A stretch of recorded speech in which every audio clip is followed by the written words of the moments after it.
So I had astonishing. a outing on last Thursday. I went to the Australian 60th birthday. Did gig, you? Which was yeah. I don't think they like me on the basis that I have a column for the Financial Review. Yeah, we're advertised. I wasn't there for my good looks. It was Well, how much? You can't spend that much on advertising with them.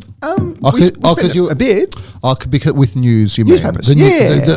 Not the Australian specifically. No, well, we advertise in the Australian specifically, which I think is why we were invited. I But see. we also do advertising news. Yep. So it's probably a combination. There was a bunch of other travel people as well.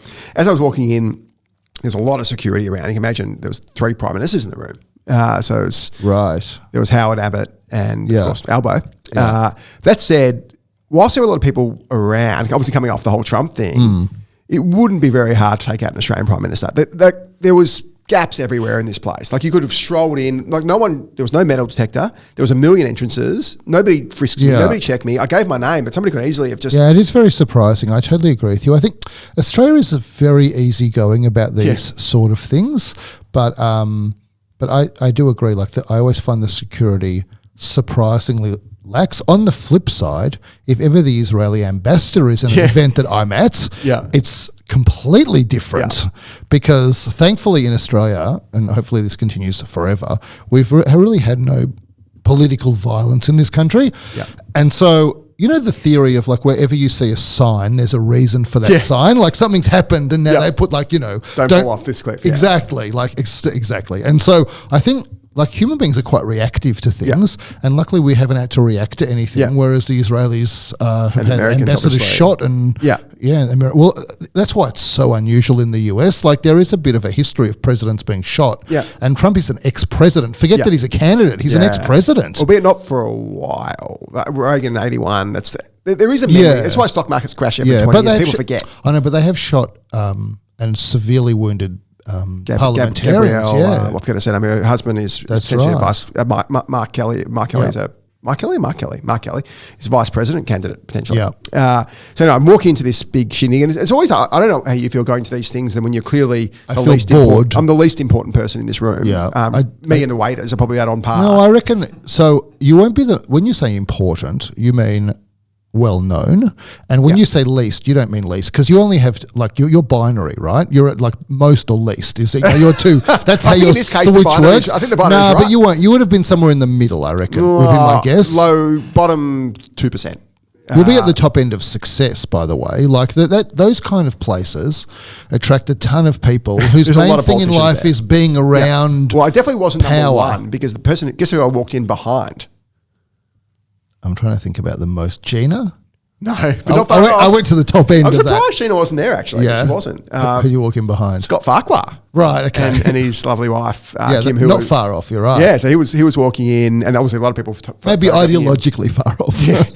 I think ideologically we're not that different. As I was walking in... He was him behind. And Gina ideologically far off. Yeah. And then, so Scott was just in front of me. On my left, he was sort of... The guy was waiting there, looked up, Justin Hems. Right. So another billionaire. Yeah. And then as I'm walking in, Gill and Dill, so two AFL current and pre having a really quiet chat, so I didn't want to interrupt them. And then you see prime ministers everywhere, and I saw Pip Harrison, who runs Tourism Australia, who's lovely. I would hate being in that room. I can't believe you went to that. It was actually for all the people say Australian, so right wing, it had a lot of content there. It was centrist to mild left, I think, a lot of the content they had. So for all the, yes, there's some stuff that you'd say is right wing, but the theme of the night was sort of, there's quite a few Indigenous performers.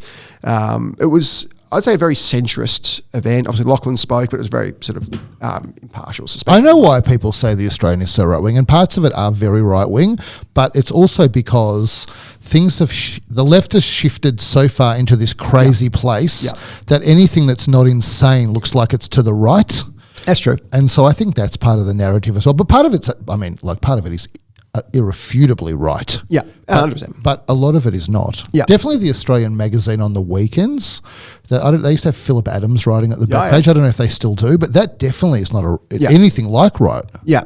And they talked through some of the Australians' positions. They said 1972 supported Whitlam, 1975 didn't support Whitlam. So they have and Rupert famously sort of is very good at sniffing the breeze and will change a lot, as he did with Tony Blair in '97. And but why did you like? What did you like about being at this event? Like, what was nice about it for I'm you? not saying it was like for me, having not knowing that many people there. It was just like there was a few travel people there in fairness, but I think Scott Farquhar is very nice.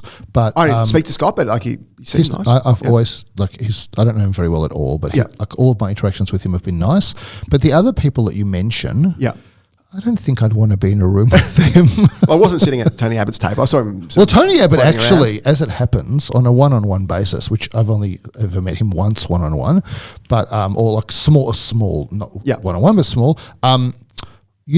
This is what I describe about Tony Abbott. He, at the very base level of his ideology, it is as good as anyone's ideology. He's so in favour of democracy and freedom and liberty and free press or whatever. It's just once you move up from there that everything falls to pieces and you start getting knighting the Prince Philip. But at the base level of Western liberal democracy, he's as strong as anyone and as committed as anyone. So actually, I liked talking to him. Oh, yeah. Yeah, I had an interesting table. So obviously Pip from Tourism Australia, who was on the table, and Michael Eisenberg, who used to run the Core, was an incredibly successful hotelier in Australia. So next to the CMO of the Australian, who's super interesting. And so really, and there was a couple of really good marketers on there. You're more well known. Like maybe your name is not well known, but this is the guy that founded and runs Luxury Escapes. That'd be more well known than those people. Oh, but more in terms of and Peter Charlton, who runs Nova for Lachlan, was there. Yeah. And there was a spare seat, and this guy came and sat down, a Singaporean guy. He was Michael Milken's head of Asia. I was meant to go to a cocktail party with Michael Milken last week. Was there. Well, I couldn't get to it because I was flying back from Sydney from a High Pages board meeting, as it happens. But yes, I missed the chance to go to a little cocktail party with Michael Milken. For those listeners who don't remember Michael, we love sort of business history on the show. Michael Milken has. In terms of rebranding, there hasn't been many better rebrandings than Michael Milken. Yeah. So this is a guy who ran a business called Drexel Burnham Lambert, a big investment bank, not Goldman Sachs level of prestige. Well, I discovered he was in 1 year before the crash, he was the highest paid person in the whole world. $1 billion he got paid. Yeah. And that was in probably 1986 or 7. So that was $1 billion to probably $10 billion now. Yeah. So he was the original junk bonds guy. I want to talk about that in a second. But so Drexel was this huge junk bond, and he basically got done for effectively, it wasn't insider trading, but it was effectively insider trading. There was a whole bunch of stuff happening with all these junk bonds. But have you heard I'm sure you have heard the term private credit being bandied around. So everywhere you listen, private credit. So you see a lot of private credit going to property markets. So when banks aren't willing to lend, but also you talk about private credit funding, private equity firms and businesses. And this is the mastery of, again, business rebranding. Private credit is another word for junk bonds.